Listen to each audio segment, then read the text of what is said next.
Map বা ইনফোগ্রাফিক্সের জন্য চমৎকার ডটেড লাইন অ্যানিমেশন বানাতে চান? চলুন শিখে নেই। সময় নষ্ট না করে মাত্র 2 মিনিটে আফটার ইফেক্টসে ডটেড লাইন তৈরি করা শিখে নিন। বেসিক লাইন বাদ দিয়ে প্রফেশনালদের এইরকম একটা ডটেড অ্যানিমেশন দেখতে চান যার মাধ্যমে আমরা একটা ডেস্টিনেশন বুঝিয়ে থাকি। ধরুন আপনি কোথাও কারো ফ্লাইট ডেস্টিনেশন বা ট্রাভেল ডেস্টিনেশনের মোশন অ্যানিমেশন দেখাতে চাইছেন, তাহলে আপনি এই ধরনের অ্যানিমেশনগুলো দেখে থাকবেন, যেটা খুবই আই ক্যাচি। তো এটা কিভাবে তৈরি করা হয়েছে? Welcome to IT Guru. IT গুরুতে স্বাগতম। এটি এমন একটি স্থান যেখানে প্রযুক্তি শেখা সহজ, আকর্ষণীয় এবং আমাদের ভাষায়। চলুন আজই শুরু হোক আমাদের শেখার যাত্রা একসাথে আইটি গুরুতে। চলুন শুরু করা যাক। প্রথমে আমরা একটা নিউ কম্পোজিশন তৈরি করব। তো এটার নাম দিব আমরা ডট লাইন, এরপরে ওকে দিয়ে বেরিয়ে আসবো। এখন এটা করতে গেলে আমাদের একটা ম্যাপ লাগবে আর একটা ডেস্টিনেশন পয়েন্ট লাগবে। তো আমি সেগুলো আগেই নেট থেকে নামিয়ে নিয়েছি এবং আমার যথারীতি অ্যাসেট ফোল্ডারের মধ্যে রেখে দিয়েছি।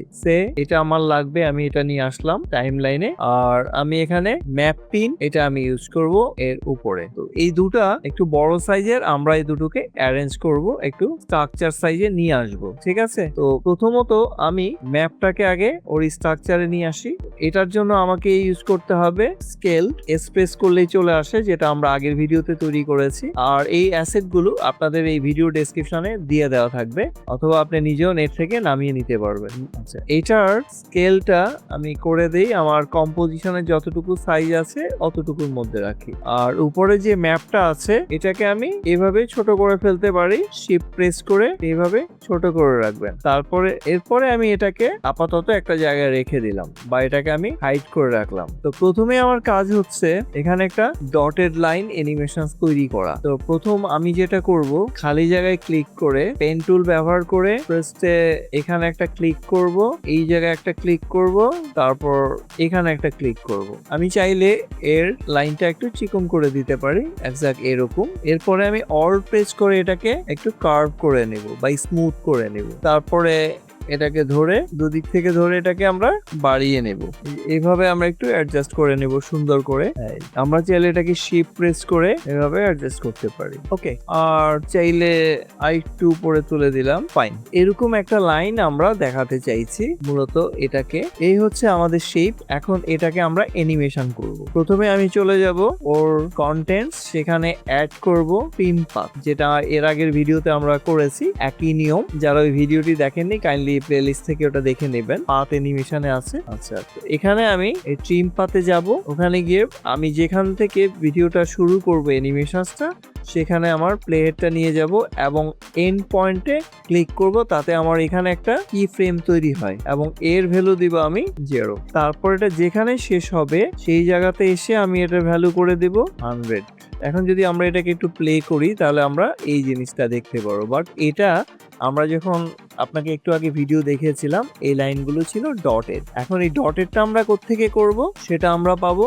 আমরা দেখবো এখানে কয়টা শেপ। আমার মূলত এই নিচের শেপটা হলো মেন, উপরেরটা এমনিতে তৈরি হয়ে গেছে, ওটা আমি ইরেজ করে দিলাম। আচ্ছা, তো শেপের মধ্যে যাব। শেপে গিয়ে আমি ওর স্ট্রোক 1 এখানে ক্লিক করব। এখান থেকে আমি একটু নিচের দিকে যাব। নিচের দিকে গিয়ে আমি এখানে একটা ডট দেখবো, এই যে এখানে একটা ড্যাশেস।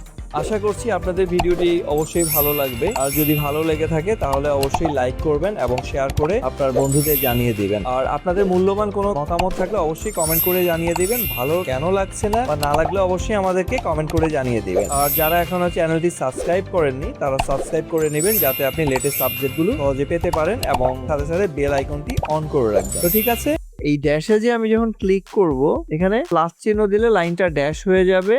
এরপরে এর ভ্যালুটা আমি একটু বাড়িয়ে দিব। এই যে নিচে যে ভ্যালুটা আছে সেটা আমি বাড়িয়ে দিলে এটা দেখতে অনেকটা এরকম হয়ে যাবে। আমি মোটামুটি এটা আমার কাছে পারফেক্ট মনে হয়েছে, আমি এইটুকুতে রাখলাম জিনিসটাকে। এখন আমরা যদি একটু অ্যানিমেশনটা চালিয়ে দেখি, স্পেস পারফেক্ট। এখন আমাদের একটু কাজ বাকি আছে। এখানে এসে আমরা একটা পিন পয়েন্ট অ্যাড করে দেব। এই পিনটা অ্যাড করতে গেলে আমি কোথা থেকে পিনটা অ্যাড করব, আমি এটাকে ওই জায়গায় প্লে হেডটা রাখবো। তারপরে আমার যে ম্যাপটা আছে এটাকে আমি শেপের উপরে উপরে নিয়ে যাব, আর এখান থেকে এটাকে আমি করে দেব, ভিজিবল করে দেব। এখন এটাকে নিয়ে আমি জাস্ট এই জায়গাটায় বসিয়ে দেব। ওকে, তো এটা হলো ওর এন্ড পয়েন্ট। এখানে এসে এটা কাজ করবে। আমি এটাকে একটু এনিমেট করাবো, যে এখানে দিলাম, এটা এখানে নামলো, বাট এটা এনিমেট করছে না। হ্যাঁ, এটাকে আমি এনিমেট করাবো। আমি যদি ওর যাই, ম্যাপ পিন পয়েন্টে যাই, সেখানে আমি এটাকে ট্রান্সফর্মস, এখান থেকে আমি স্কেলে চলে যাব। এই যে ওর স্কেল দেওয়া আছে, তো শুরুতে আমি স্কেলে ক্লিক করব, ক্লিক করে ওর ভ্যালুটা একদম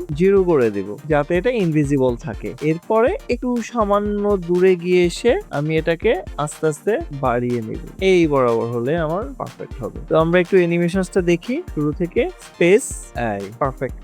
আশা করি আপনারা জিনিসটা বুঝতে পেরেছেন। এভাবে আপনারা বিভিন্ন মোশনস তৈরি করবেন এবং আপনার ক্লায়েন্টের চমকে দিবেন। তো ঠিক আছে, সবাই ভালো থাকুন। শিখতে ভালো লেগেছে? তাহলে একটা লাইক দিন। আপনার একটি লাইক আরো অনেককে সাহায্য করতে পারে। আপনার মতামত, প্রশ্ন বা নিজের টিপস থাকলে কমেন্টে জানাতে ভুলবেন না। আপনার কথা শুনতে আমার ভালো লাগে। যদি আপনি বিশ্বাস করেন যে শেখা মানেই ক্ষমতায়ন, তাহলে সাবস্ক্রাইব করুন এবং বেল আইকনটি অন করে নিন। চলুন এমন একটা ভবিষ্যৎ গড়ি যেখানে প্রযুক্তি সবার জন্য শেখার সুযোগ তৈরি করে। ভিডিওটি শেয়ার করুন এমন কারোর সাথে যে শিখতে চায়। চলুন একসাথে এগিয়ে যাই।